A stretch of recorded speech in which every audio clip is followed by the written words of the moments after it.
गांव में रहने वाला रघु नाम का व्यक्ति अपनी चालाकी और बेईमानी के लिए कुख्यात था।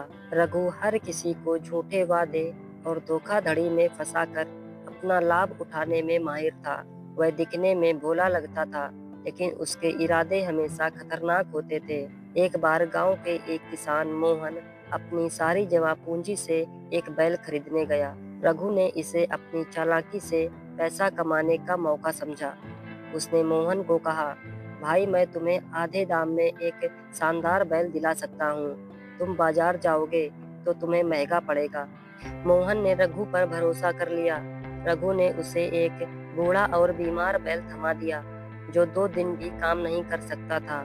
मोहन को जब यह पता चला तो वह बेबस रह गया, क्योंकि रघु ने उसके पैसे वापस करने से साफ इनकार कर दिया था। रघु की बेईमानी का सिलसिला यहीं नहीं रुका। कुछ दिनों बाद उसने गांव के सरपंच को एक योजना में धोखा दिया। सरपंच ने गांव के तालाब को साफ करने के लिए रघु को पैसे दिए, लेकिन रघु ने सारा पैसा जुए और शराब में उड़ा दिया। तालाब वैसा का ही वैसा बना रहा और सरपंच की खूब बदनामी हुई। रघु की बेईमान हरकतें बढ़ती गईं। धीरे धीरे पूरा गांव उसके खिलाफ रहने लगा। एक दिन गांव के लोग इकट्ठा हुए और तय किया कि रघु को सबक सिखाया जाना चाहिए। गांव वालों ने एक योजना बनाई। उन्होंने रघु को झूठे वादे में फंसाया, जैसा वह खुद दूसरों को फंसाया करता था। एक व्यक्ति ने रघु से कहा कि शहर में एक बड़ा सौदा है, जिसमें उसे लाखों का फायदा होगा। लालच में फंसे रघु ने अपनी सारी जमा पूंजी इसमें लगा दी। जब सौदा असफल हो गया तो सच्चाई सामने आई। तो रघु समझ गया कि यह गांव वालों की चाल थी।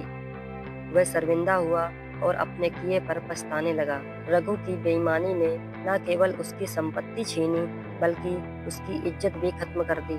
उसने महसूस किया कि ईमानदारी ही सबसे बड़ा धन है। उसने गांव वालों से माफी मांगी और वादा किया कि वह अब अपनी गलत आदतें छोड़कर एक ईमानदार जीवन जिएगा। इस कहानी से यह सीख मिलती है कि बेईमानी का अंत बुरा होता है और जो दूसरों के साथ छल करता है, उसे एक दिन उसी का परिणाम भुगतना पड़ता है।